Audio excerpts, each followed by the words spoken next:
लोकतंत्र दुनिया के सबसे बड़े लोकतंत्र है, जहाँ हिंदू पैदा होता है, मुस्लिम से तो ईसाई भी पैदा होते हैं, लेकिन बदकिस्मती है अब इंसान पैदा नहीं होते। कन्हान शहरात आणि ग्रामीण भागात 74वा प्रजासत्ताक दिन विविध कार्यक्रमाने मोठ्या थाटात आणि उत्साहात साजरा करण्यात आला। विविध शासकीय कार्यालयात तसेच शाळेसह सामाजिक संघटनांद्वारे ठिकठिकाणी कार्यक्रमाचे आयोजन। पारशिवनी तालुक्यातील कन्हान शहरात आणि ग्रामीण भागात 74वा प्रजासत्ताक दिन विविध कार्यक्रमाने मोठ्या उत्साहात साजरा करण्यात आला।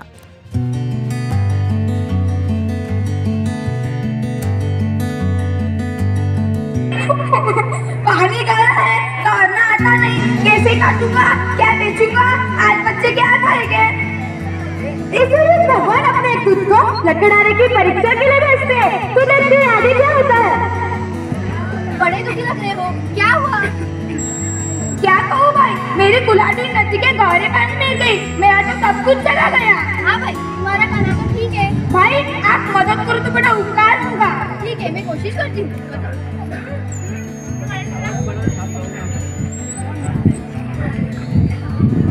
अरे वाह भाई, तुम कितने भाग्यशाली हो। यह लो तुम्हारी चांदी की कुल्हाड़ी। नहीं भाई, ये कुल्हाड़ी मेरी तो नहीं है। ठीक है, मैं एक बार फिर कोशिश करता हूँ। यह लो तुम्हारे सोने की। यह लो भाई, इस बार तो यह लोहा ही हाथ लगा है। हाँ भाई, ये मेरी कुल्हाड़ी है। आपका उपकार मैं जीवन भर नहीं भूल सकता। भगवान आपको सुखी रखे। लेकिन मुझे एक बात समझ में नहीं आई। वो क्या? मैंने तुम्हें पहले चांदी की कुल्हाड़ी दी, फिर सोने की दी, तुमने नहीं ली। ऐसा क्यों? दूसरे को जिसको अपना कहना बुरी बात है। मेहनत और ईमानदारी से जो भी मुझे मिलता है वही मेरा धन है। ठीक है। उसके बाद ग्रामीण में चले जाते हैं और वहाँ पर देवी प्रकट होती है। धन्य हो पुत्र, मैं तुम्हारी ईमानदारी और सच्चाई से बहुत प्रसन्न हूँ। लेकिन एक शर्त पर, तुम्हारे बने पेड़ों को कभी नहीं काटोगे, न ही जरूर काटोगे। पुत्र, क्या तुम्हें ये मेरी शर्तें मंजूर है? हाँ माते, आपकी शर्त मुझे मंजूर है। पुत्र, मेरा आशीर्वाद सदा तुम्हारे साथ है। सदा सुखी रहो।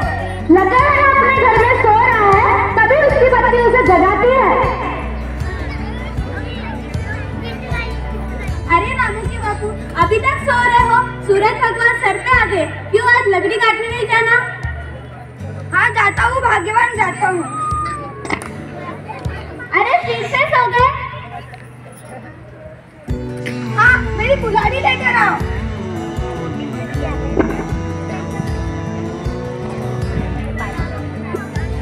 लकड़हारा वन में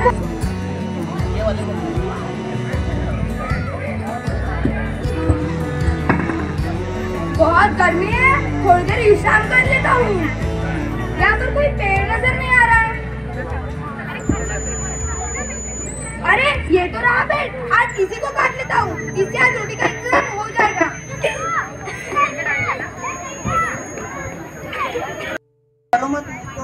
ये तो मैं हूँ। कौन? डरो मत भाई, ये तो पेड़ हूँ। पेड़? क्या तुम बोल भी सकते हो? हाँ भाई, मुझ में भी प्राण है। मुझ बेकसूर पर क्यों बात कर रहे हो? तो क्या करूँ? चार बच्चों को पालना पड़ता है, यही तो एक रोजी रोटी कमाने का रास्ता है। अधिक बच्चे होने के कारण घर में तो परेशानी आएगी, पर यह तुम भूलते हैं कि तुम्हें जीने के लिए शुद्ध हवा, पानी और भोजन में सभी कुछ देता हूँ। यह तो तुम्हारा काम है, इसमें उपकार की क्या बात है? मैंने कब कहा उपकार है? लेकिन मनुष्य को जीने के लिए शुद्ध हवा चाहिए, और हवा को शुद्ध करने का काम मैं ही तो करता हूँ। तुम्हारा यही कहना तो ठीक है, पर मेरे सामने भी तो समस्या है। यदि तुम हमें ऐसे ही काटते रहे तो बेचारी ये वन्य पशु कहाँ जाएगी? अपने स्वार्थ के लिए उनका घर उजाड़ दोगे। तो क्या मैं अपना घर उजाड़ दूं? मैंने ऐसा तो नहीं कहा, लेकिन तुम हमें ऐसे ही काटते रहे तो अच्छी वर्षा कैसे आएगी एक दिन? तुम्हारा कहना तो ठीक है, पर मैं अब क्या करूं? कम से कम अपने हाथों से अपने पैरों पर कुल्हाड़ी को मत मारो। पेड़ों को अपने बच्चों के समान पालो, ताकि चारों ओर। Importance of tree. Trees are very important in our life. Trees give us oxygen. Trees help to prevent soil.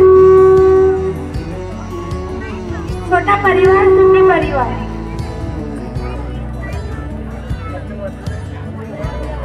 पाणी अडवा, पाणी जिरवा।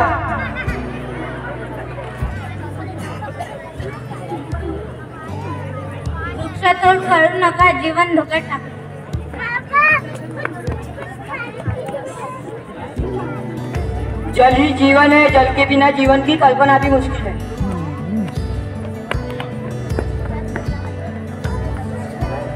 वृक्ष लावा दारोदारी समृद्धी येईल घरोघरी. Save water save nature.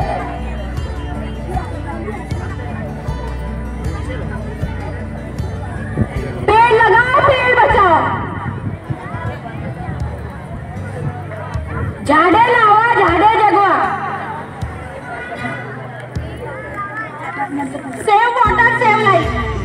बताएं दोस्तों, आज एकांकिया प्रस्तुत करने का उद्देश्य क्या है, इससे हम आपसे गंदे न होने दे नदियां समंदर.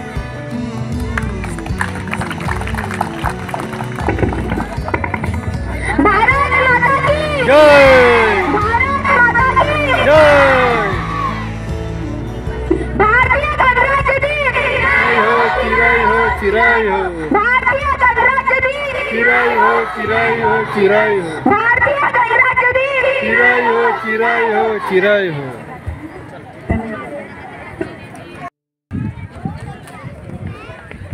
Importance of tree. Trees are very important in our life. Trees give us oxygen. Trees help to prevent soil. छोटा परिवार सुखी परिवार.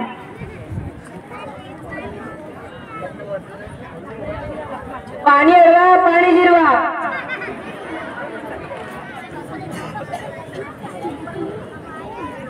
वृक्षतोड करू नका, जीवन धोक्यात टाका. जल ही जीवन है, जल के बिना जीवन की कल्पना भी मुश्किल है.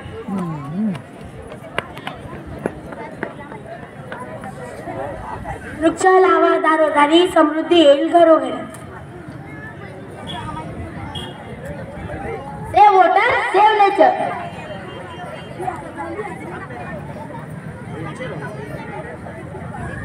पेड़ लगाओ पेड़ बचाओ. झाडे लावा झाडे जगवा. Save water save life. बताएं दोस्तों, आज एकांकिया प्रस्तुत करने का उद्देश्य क्या है, इससे हम आपसे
मजदूर को मजदूर समझे, मजबूर नहीं. गरीब को काम दीजिए, दान नहीं. और दान देने की इच्छित है तो जीते जी रक्त दान दीजिए, और मरने के बाद अंग दान देकर किसी मरते हुए को जीवन दान दीजिए. यही सच्ची देशभक्ति, यही सच्चा राष्ट्रप्रेम. न सरकार मेरी है न ये रब मेरा है.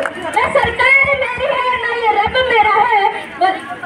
न सरकार मेरी है न ये रब मेरा है. न सरकार मेरी है न ये रब मेरा है.